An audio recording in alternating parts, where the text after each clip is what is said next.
Chosen one, anchor your spirit to every word I'm about to speak. That question you have been carrying this week, the one you have not said out loud to anyone, stop running from it and let it land. The universe has been working overtime in your direction for one reason, and one reason only. It heard you. It all shifts now. The waiting, the wondering, the silence you have been interpreting as abandonment. But here is what you need to understand before we go any further. This shift is not arriving because things finally aligned by chance. It is arriving because of what you did, because of what you chose. Because of the version of yourself you decided to become, even when no one was watching and nothing was working. Think back to that moment this week, when you almost gave up asking, when you almost stopped believing that anything was listening, when you whispered that question into the dark, maybe out loud, maybe just in your mind, and then told yourself it was foolish to expect an answer. You did not know it then, but that moment of raw honesty was not weakness. That was the activation. That was the prayer that moved something in the spiritual realm that no force on this earth can undo. You did not find this message by accident. The algorithm did not bring you here. The universe did. This is a divine appointment, scheduled long before this moment was ever on your calendar. You are not here because you were scrolling. You are here because something heard your question and sent you an answer. Stay until the very last word of this message. In the next few minutes, I am going to show you the exact sign you asked for and how to recognize it with absolute clarity. I am going to walk you through the divine audit of your recent season so you can see the places where the universe was moving on your behalf, even when everything felt still. And at the end, I am going to give you the declaration that seals your alignment and confirms the direction you have been afraid to commit to. Do not leave early. The version of you that has been praying for confirmation is standing at the edge of receiving it. If you scroll away now, you walk away right before the verdict is read. I know what the last 72 hours have felt like. The atmosphere around you has not been neutral. It has been charged, heavy, in a way that is hard to explain to someone who has not felt it. Like something is about to break open, but it has not yet, and the waiting is pressing against your ribs from the inside. Maybe you have been moving through your days this week, going through every motion on the outside, while something deep inside you keeps returning to the same question. Is this it? Is this the right path? Is any of this working? Or maybe you woke up at 3 inches the morning this week and instead of going back to sleep, you just lay there in the dark, feeling the weight of everything you are still carrying, wondering how much longer you are supposed to hold it. Or perhaps you found yourself completely alone for a moment, maybe in the shower, maybe in your car, and something in you just broke open quietly, and you said it. You finally said it. You asked for a sign. And then the next day came and it felt like nothing changed, and the enemy moved in immediately. Because in that silence, in that space between your request and the answer, the enemy has been whispering a very specific lie. He has been telling you that your silence from the universe is a verdict, that the absence of an obvious, dramatic, undeniable sign means the universe is not listening, or worse, that it listened and decided you were not worth answering. He has been replaying moments from the last few months and pointing at them as evidence. That relationship that ended, that plan that fell apart, that door that closed without explanation. The accuser is stitching those moments together into a story that says you are on the wrong path, that you missed your window, that you prayed too late or asked for too much. But I need you to hear what the truth actually says about this moment. Romans 8:28 says, "And we know that all things work together for good to those who love God, to those who are called according to his purpose." All things, not the convenient things, not the things that made sense at the time. All things. That door that closed is in that promise. That plan that collapsed is in that promise. That silence you have been living in is in that promise. The universe does not waste a single moment of your story. Every piece is being woven with intention, including the parts that looked like loss. You are not being ignored. You are being positioned. The heaviness you feel right now is not the weight of being forgotten. It is the weight of something enormous preparing to land. It is the pressure that comes right before a breakthrough that is too big to arrive quietly. You thought the silence meant nothing was happening. But silence is what the universe sounds like when it is building something that requires its full attention. You did not miss your sign. You are standing inside of it right now. This message is the answer. This moment is the confirmation.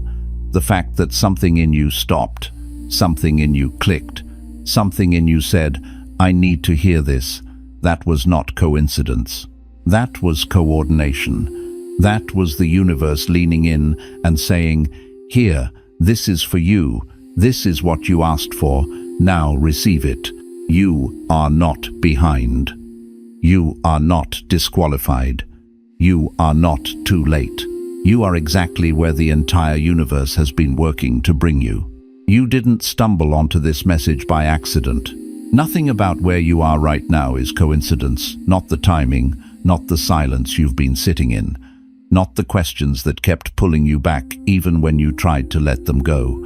There's a sacred geometry to every moment, a divine choreography that arranges circumstances and whispers truth into the quiet corners of your soul.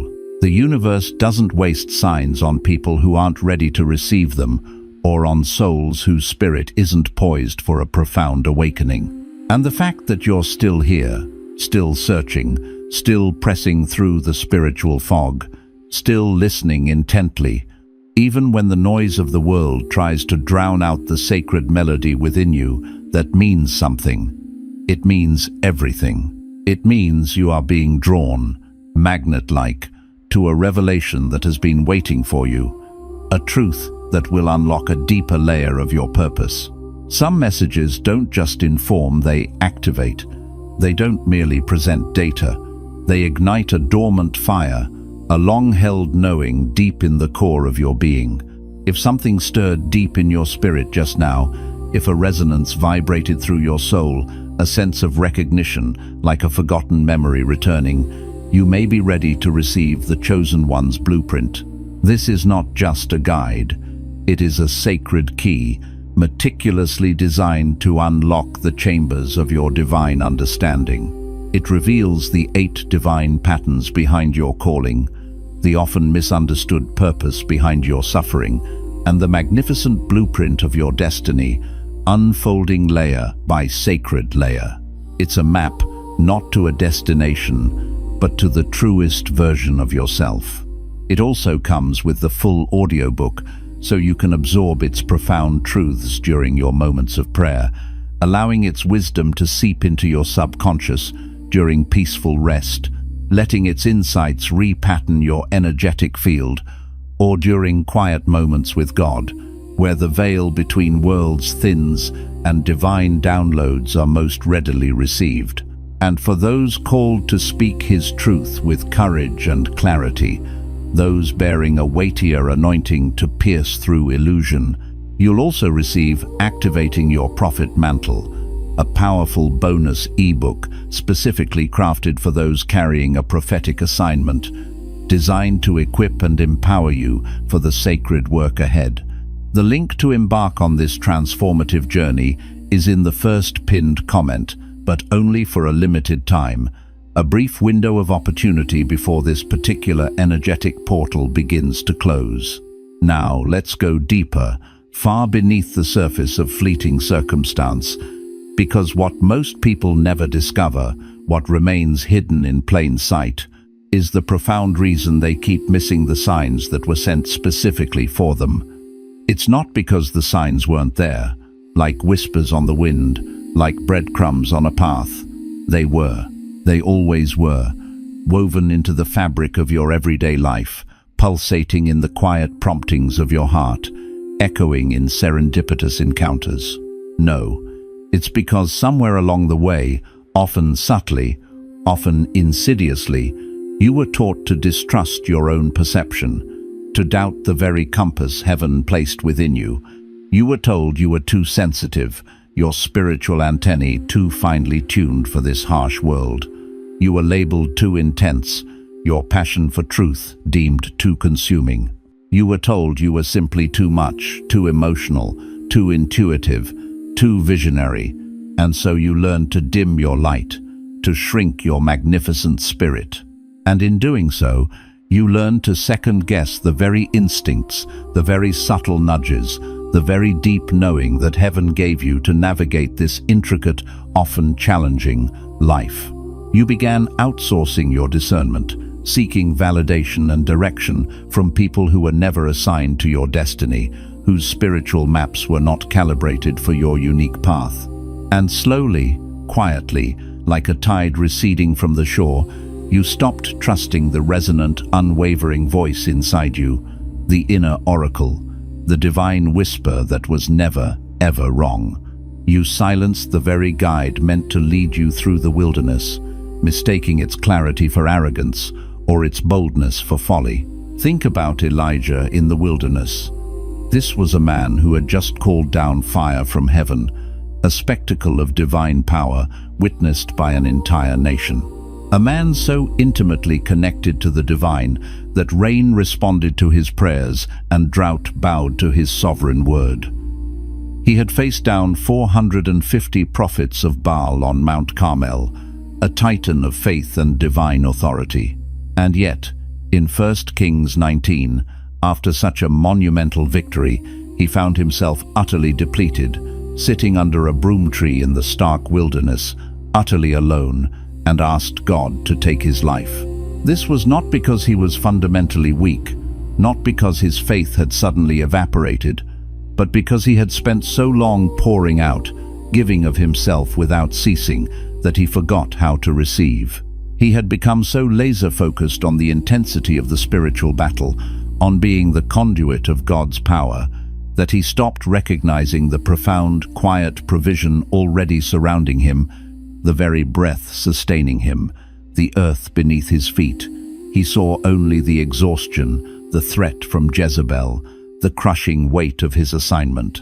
And what did the compassionate Father do in that moment of profound despair? He didn't rebuke him with fiery words. He didn't send a grand sermon on resilience or spiritual warfare. No. He sent something far more tangible, far more tender. He sent an angel, a messenger of pure compassion, to touch him gently.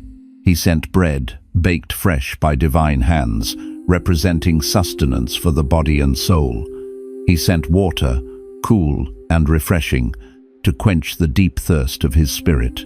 He sent rest, allowing Elijah to sleep twice, demonstrating that true spiritual strength is often found in surrender and replenishment, not ceaseless striving. And then, with profound wisdom and gentle urgency, he said, "Get up and eat, for the journey is too great for you to make it on the strength you have left." This was not a command, but a lifeline, an invitation to receive before the next phase of his sacred calling could unfold. That's precisely where you are right now. The journey ahead, the divine blueprint unfolding before you, is too significant, too expansive, too demanding of your whole, integrated self for you to carry it on the depleted reserves you've been running on. You've been operating on fumes, on the residue of past victories, on sheer willpower. And the first, most foundational thing that has to shift within your spiritual architecture is the deeply ingrained, often subconscious, belief that you need to earn your way into divine support. You don't. It was already there. It's been there, like the invisible atmospheric pressure that holds the world together, like the steady pulse of the sun, like the unwavering force of gravity. The universe, in its boundless intelligence and unconditional love, didn't begin rooting for you only when you got it together, when you presented a polished, perfect version of yourself. It was rooting for you before you were formed in your mother's womb, before the first breath of life entered your lungs, as Jeremiah 1-5 proclaims, Before I formed you in the womb, I knew you. It was rooting for you before you had a name, before you embarked on this earthly journey, before you made every single mistake you've replayed in your mind 1,000 times, before you collected every regret, before you became the person you're still apologizing for being, to yourself and to others. The support was never conditional. It was woven into your very existence, a foundational truth. You just stopped seeing it, stopped feeling it, stopped believing it, because the pervasive, numbing pain of your experiences, the relentless pressure of life's trials, made everything else invisible, shrouding the landscape of your divine provision in a thick, impenetrable fog. But here's where the revelation goes even deeper, penetrating layers of self-deception and spiritual inertia. It's not just that you stopped seeing the ever-present, unwavering divine support. It's that, in its place, you subconsciously constructed and adopted a story. A deeply entrenched, often tragic, narrative about why things don't work out for you. A story about what you're fundamentally not, what you continuously missed, what's been unfairly taken from you, what you were robbed of. And that story, once accepted, became more than just a narrative. It became a permanent lens, a skewed filter through which every new experience, every new opportunity, every new relationship got filtered, distorted, and ultimately diminished. So when a door miraculously opened, shimmering with divine possibility, you didn't step through it in faith. You instinctively waited for it to inevitably close, convinced it was merely a cruel illusion. When someone, divinely appointed, genuinely offered help, you didn't receive it with gratitude. You scoured their intentions, looking for the hidden catch, the eventual cost, the inevitable betrayal. When something truly felt like breakthrough, a shift in the cosmic currents, you didn't celebrate it. You braced for the inevitable disappointment, the sudden fall, the rug being pulled from beneath you. You weren't being consciously pessimistic, not in your own mind. You were being self-protective, building fortresses around a wounded heart. But protection, when it becomes a rigid, ingrained posture, a permanent stance against the universe, starts to look exactly like unbelief. It hardens the heart, dims the eyes, and deafens the ears to the very signs you're praying for. And unbelief, this unyielding spiritual resistance, will keep you perpetually camped outside of every single promise that was already prepared, already decreed, already waiting for you to step into and claim. It's like standing on the shore, dying of thirst while surrounded by an ocean of fresh water, convinced it's all salt. This is where the real turning point begins, the pivot point of your spiritual evolution.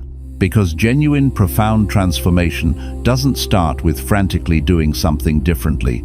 It starts, always, with seeing something you couldn't perceive before, a truth previously obscured by pain or programming. And what you need to see with absolute clarity right now is this. The delay in your life, those agonizing periods of waiting and seemingly stalled progress, was never rejection. It was, instead, a profound, precise, and often painful process of refinement. There is a cosmic, critical difference, a chasm of spiritual understanding between a door that is permanently closed because it was never truly yours to begin with, a path God deliberately reroutes you from, and a door that is temporarily closed because you are still being meticulously prepared, strengthened, and purified for what glorious, expansive reality lies on the other side. Most people, in their haste and their hurt, cannot discern this crucial difference, so they walk away from the very threshold heaven was about to dramatically open, interpreting the divine pause as a definitive no. They interpret silence from God as abandonment, a cruel withdrawal of His presence. They interpret waiting as a form of punishment, a consequence for some unknown transgression. But what if the silence, the deafening quiet of the wilderness, was actually intricate, divine surgery? operating on the deepest parts of your soul, removing calcified wounds, excising old programming, preparing you for a vessel capable of holding more? What if the waiting, the agonizing, stretched-out moments of anticipation was the sacred work itself, forging resilience, deepening faith, building character, cultivating wisdom in ways that only stillness and patience can? Look at David, the shepherd boy anointed king. Between the miraculous prophetic moment when Samuel poured oil over his head, designating him God's chosen leader, and the actual tangible moment he finally sat upon the throne of Israel, years, long, arduous years, passed. Years of hiding in desolate caves, existing as a fugitive. Years of being relentlessly hunted by the very man, King Saul, who was supposed to mentor him, to celebrate him, to prepare him, but instead sought to destroy him. Years of watching God's magnificent promise feel not like a divine assurance, but like a cruel, cosmic joke, a distant, mocking echo.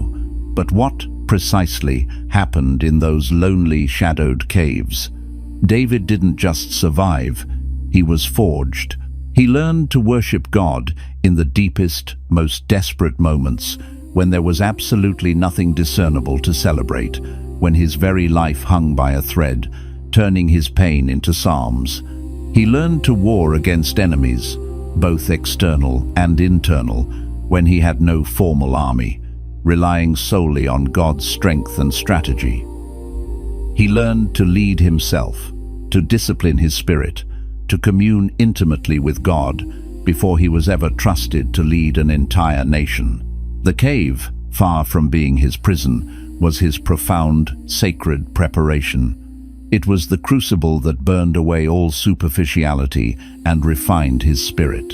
And what ultimately emerged from that cave, blinking into the light, was not just a king, not merely a political leader, but a man after God's own heart, a leader whose spirit resonated deeply with the divine, a ruler tempered by suffering, deeply compassionate, and uniquely equipped to fulfill his destiny. The cave you've been sitting in, the spiritual wilderness you've traversed, the season of unseen struggle and uncelebrated resilience has been doing the very same thing to you. It has been refining, shaping, strengthening, and preparing you for a quantum leap forward. And what's coming next, the next phase of your divine unfolding, may surprise you, shattering your preconceived notions of what your future holds. It usually does at this critical juncture. So stay with me, keep your heart open, for the deepest truths are often found just beyond our expectations. Because once you fully accept, with every fiber of your being, that the delay you experienced was not a dismissal, not a rejection, but rather a purposeful divine formation, a masterful sculpting of your soul for a greater purpose, something else, equally profound, equally necessary, has to occur. You have to consciously, intentionally, and lovingly grieve what you thought your life was supposed to look like by now. This is the often overlooked, deeply uncomfortable, yet utterly essential part most people skip, and it costs them everything, leaving them perpetually bound. They try to move forward, to leap into their next chapter, without truly releasing the deep-seated grief, the quiet sorrow, and so they unconsciously carry the immense weight of an unlived expectation, a phantom future, into every new season, every new opportunity. They stand physically at the threshold of their next glorious chapter, poised for breakthrough, but emotionally, spiritually, energetically, they are still living in the chapter that didn't end the way they meticulously planned, the story that veered off course. You cannot step fully, freely, powerfully into what's ahead, into the magnificent landscape of your destiny, while you are still mourning what didn't happen behind you, what was lost, what was broken. That grief, those tears, that disappointment, it is real, it is valid, it deserves to be honored, acknowledged, and felt without judgment. But it cannot, under any circumstances, become your permanent home, your spiritual address, or the anchor that prevents you from sailing forward. And this leads us to something most people miss entirely, a profound layer of truth, often buried beneath superficial understanding. The grief isn't just about the lost time, the years that seem to have vanished without the expected fruit, or the broken relationships that left scars on your heart, or the dreams that dissolved into mist, scattering into the winds of change. The grief, at its deepest, most fundamental level, is about the specific version of yourself you had to let die, a part of your identity you were forced to shed in order to become the person you are right now, standing on the precipice of this new beginning. Every genuine transformation, every radical metamorphosis requires a death. Not a metaphorical inconvenience, not a slight adjustment, but an actual, profound dying of something that once defined you, a core aspect of your being that no longer serves the higher self you are becoming. It's the death of your identity before the fire of trials refined you. It's the loss of your unblemished confidence before the betrayal shattered your assumptions. It's the shedding of your innocent worldview before the hard lessons of life imprinted their wisdom upon you. Those specific parts of you, those former versions, do not get resurrected in their original form. They are transmuted, transformed. And mourning them is not a sign of weakness. It is, in fact, a deeply sacred act. It is the courageous acknowledgement that what you went through was undeniably real, that it cut to the bone, that it cost you something immeasurable, and that you paid a spiritual, emotional, and psychological price that most people will never truly understand or appreciate.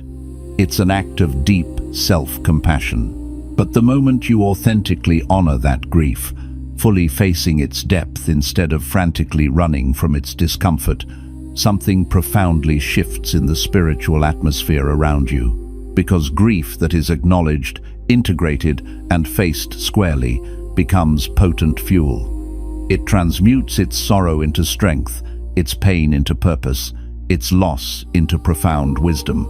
And fuel, especially the kind forged in the crucible of deep soul work, in the hands of someone heaven has unequivocally marked for a magnificent destiny, is not a small thing. It is an explosive, catalytic force.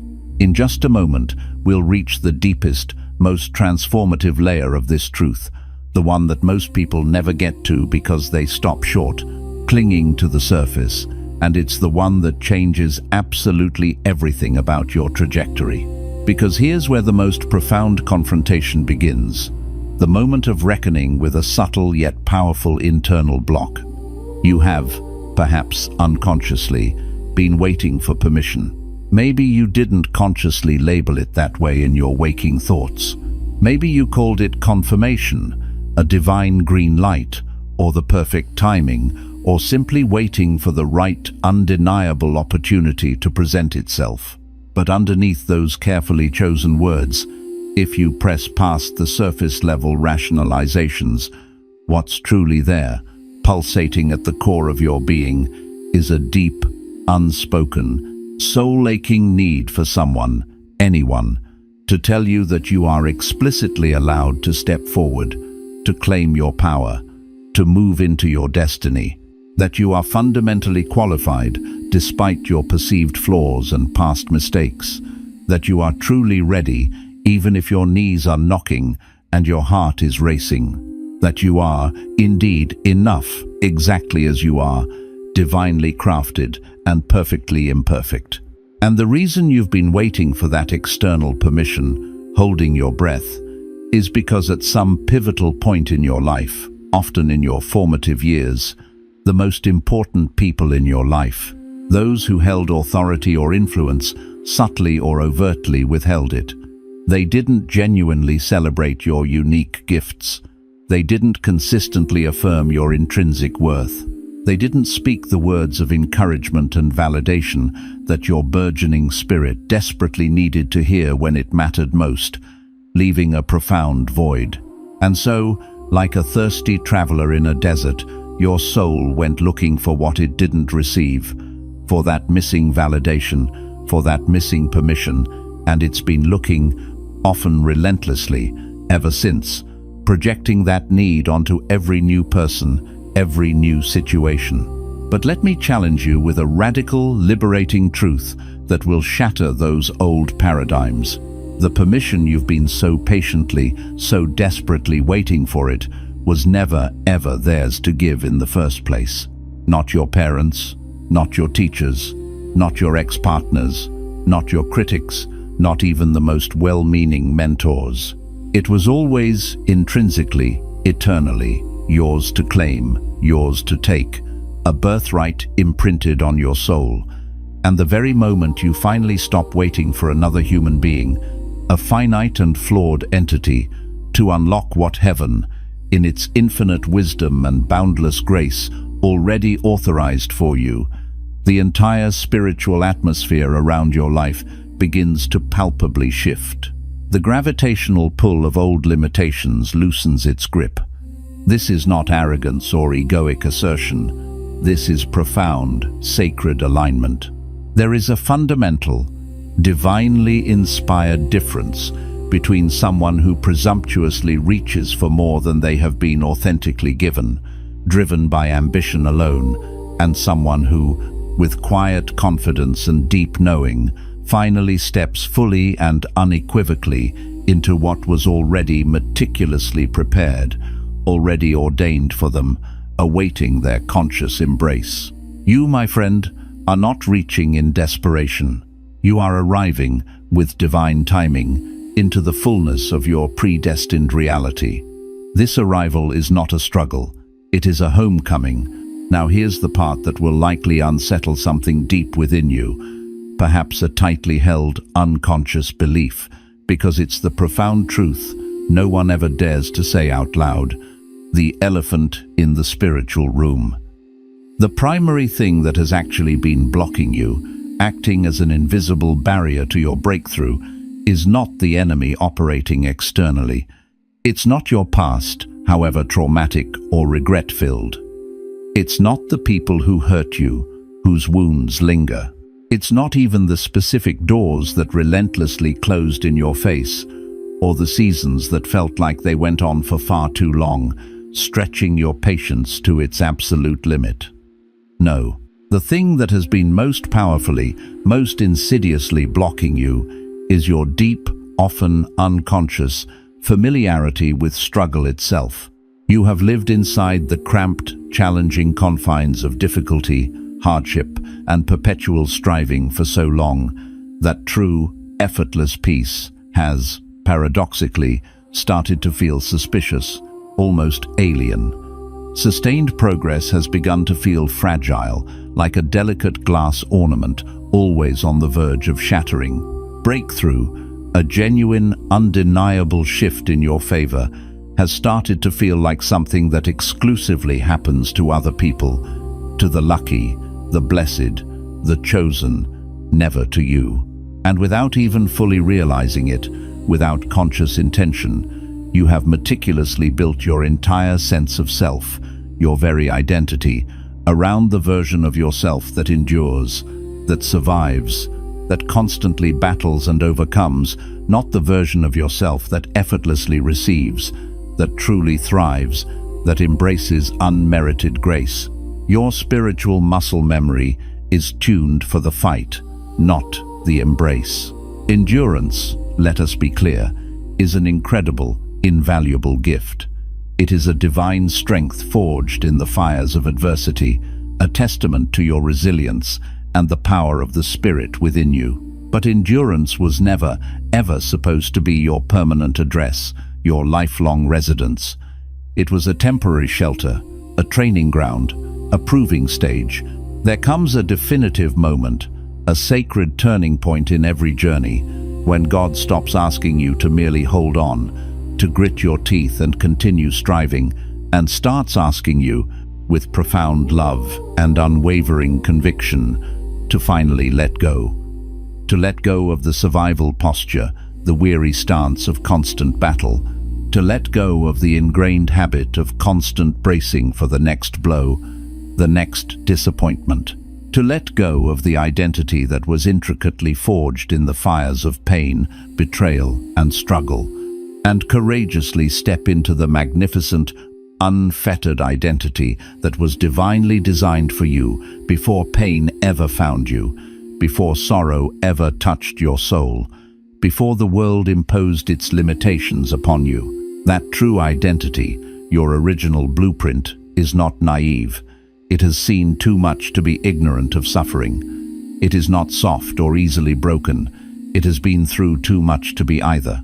But it is profoundly, unequivocally free. And freedom, pure, unburdened, expansive freedom, after this long, arduous journey through the wilderness of self-doubt and unlived expectations, is the one thing you almost forgot how to truly want, how to genuinely yearn for, how to unequivocally claim. And here's the unexpected truth that will profoundly reframe everything you've just heard, shifting your perspective entirely. The sign you meticulously asked for, the one you've been diligently searching for, praying for, waiting for this message right now, in its raw, potent form, wasn't it? This wasn't the initial sign. This was, in fact, the undeniable confirmation that you already knew the answer, that the truth was dwelling within you all along, simply obscured. The true sign came long before this very moment. It came in the quiet, persistent thing that wouldn't leave your spirit, that stubborn whisper of purpose, even when you desperately tried to silence it, to drown it out with logic or distraction. It came in the door that miraculously stayed open, a beacon of hope, even when you, in your fear or confusion, intentionally walked away from it, convinced it wasn't for you. It came in the divinely appointed person who spoke profound words of life and destiny into you, whose voice cut through the noise, when you were too broken, too fragmented, too wounded to even believe their powerful words yourself. Most powerfully, it came in your own miraculous survival, because people who are not truly called, people who are not divinely marked for a purpose beyond their current understanding, do not survive what you have survived, do not endure what you have endured, do not rise from the ashes as many times as you have. The sign was always in you, an inherent truth, an undeniable spiritual signature. And God, in His infinite wisdom and boundless grace, sent you here not to show you something entirely new, not to introduce a foreign concept, but to gently, powerfully remind you of what you already profoundly knew, deep within your bones, and simply stopped trusting, stopped believing in. You are not behind in your divine timeline. You are not forgotten in the grand tapestry of creation. You are not too broken to be restored, too late to fulfill your purpose, too much for God's grace, or too far gone for His redemptive hand to reach you. Absolutely not. You are precisely, perfectly, divinely where a person has to be before heaven repositions everything, before the celestial currents shift, before the next magnificent chapter of your destiny fully unfolds.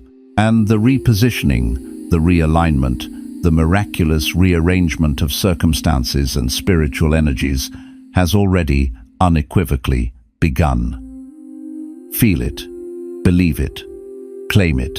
Place your hand on your heart now, connecting with the sacred chamber of your spirit, and declare these powerful truths with me, allowing each word to resonate with the deepest core of your being.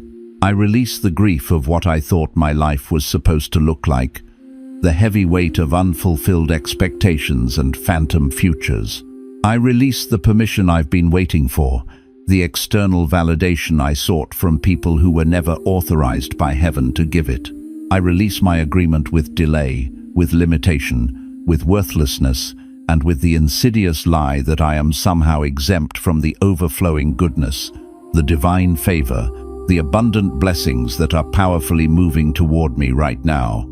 I receive my true identity, not the fragmented one forged in pain, loss, and trauma, but the pristine, magnificent one written in the scrolls of heaven before I was even born, before time began. I step forward, not when I feel entirely ready, for perfect readiness is an illusion. Not when every shadow of fear disappears, for courage is often found in the presence of fear. Not when every single question is neatly answered, for faith thrives in the mystery. I step forward now, in this very moment, with unwavering resolve, because the sign has already been given. The path has already been meticulously prepared by divine hands, and I have already survived everything that was strategically sent to stop me. I am chosen, irrevocably chosen, by the Creator of all that is. I am rooted for, championed by the very cosmos, and I am walking, with grace and power, into every open door that heaven has specifically placed in my path starting today, starting right now. If this message moved something profound in you, if it cracked open a new understanding or ignited a dormant fire, don't let it settle back into the silence of forgotten inspiration. Share it with someone who desperately needs to hear it, whose spirit is crying out for this exact truth. Leave a word in the comments. Tell me what landed deep in your soul, what broke open within you, what old belief or heavy burden you are courageously releasing in this moment. Your authentic testimony, your vulnerability, is not just your story, it is a vital part of someone else's much-needed sign, a beacon of hope for another soul. And if you're ready to go even deeper, to fully immerse yourself in what God is powerfully unlocking in this extraordinary season of your life, to truly embody your divine blueprint and prophetic assignment, everything you need to continue this sacred journey is waiting for you in the first pinned comment below.